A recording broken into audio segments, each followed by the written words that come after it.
नमस्कार, आप देख रहे हैं सृष्टि टीवी न्यूज संच का सामना। इस समय हमारे स्टूडियो में धर्मेंद्र जी पहुंचे हुए हैं, आम आदमी पार्टी में जुड़े हुए हैं।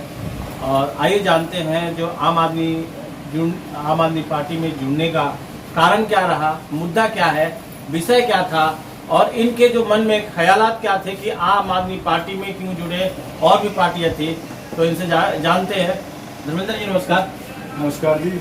आम आदमी पार्टी में आप जुड़े हैं, तो क्या कुछ न कुछ तो आपके दिमाग में था उस समय मुद्दा, कोई विषय था होगा?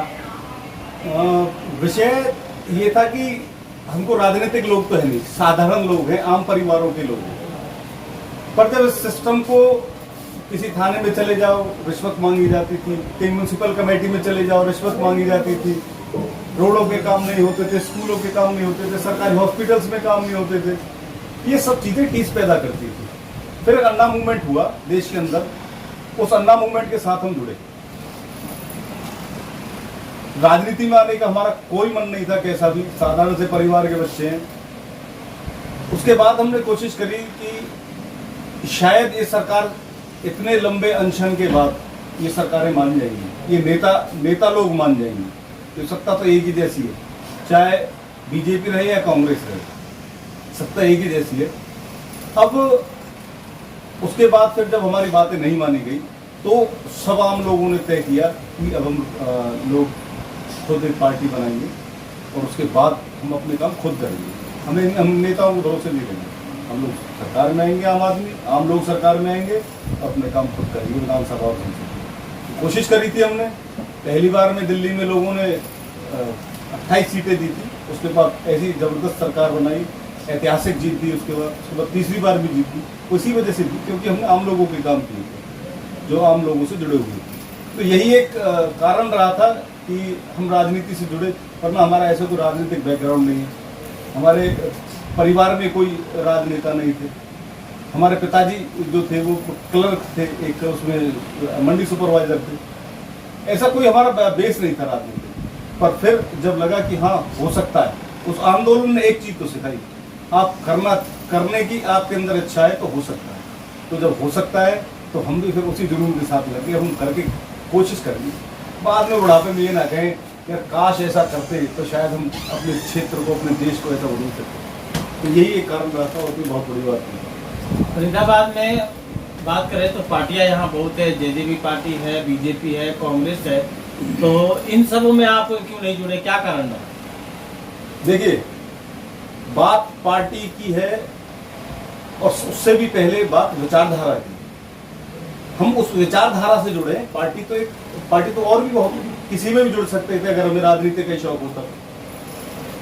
विचारधारा की बात है। आम आदमी पार्टी शिक्षा की बात करती है, आम आदमी पार्टी स्वास्थ्य की बात करती है, आम आदमी पार्टी जो मूल जरूरतें हैं लोगों की उनकी बात करती है, आम आदमी पार्टी भ्रष्टाचार को खत्म करने की बात करती है। इसलिए हम आम आदमी पार्टी से जुड़े हैं, बाकी तो सब एक थाली में रखे होते हैं। बात करें इलेक्शन के टाइम, जो पॉम्पलेट्स पे जो होते थे, जो मशीनें जो आई है आजकल, ईवीएम मशीन जो आई है, उस विषय में आप क्या कहेंगे कि क्या उसमें सच्चाई क्या है? कि उसमें लोग कहते हैं कि सच्चाई नहीं होती है, ये लोग छाप लेते हैं, अपने आप पढ़ा देते हैं। इसमें भी कुछ धोखाधड़ी हो सकता है क्या? देखिए, बात आप ईवीएम की कर रहे हैं, इसमें देश में अलग अलग लोगों की, अलग अलग दलों की अलग अलग राय है। तो मेरी भी एक अलग अपनी पर्सनल राय हो सकती है। तो ऐसा कुछ नहीं है, जैसा मुझे लगता है, क्योंकि मैंने चुनाव को काफी नजदीक से देखा है। उसमें कुछ हेरफेर तो कर सकते हैं पर बहुत ज्यादा नहीं। जो सत्ता पक्ष है वो कुछ हेरफेर तो कर सकता है पर ज्यादा कुछ नहीं कर सकता, जैसा मैंने बहुत नजदीक से चुनाव को देखा। फिलहाल बात करें तो हरियाणा में आम आदमी पार्टी अपना पैर जमाता हुआ दिख रहा है, वहीं पे बीजेपी वालों को, जो बीजेपी जो नेता है उनको पसीने छूट रहे हैं, क्या कारण है? देखो, आम आदमी पार्टी आएगी ये तो जनता तय करेगी, पर भाजपा जाएगी ये जनता तय कर चुकी है।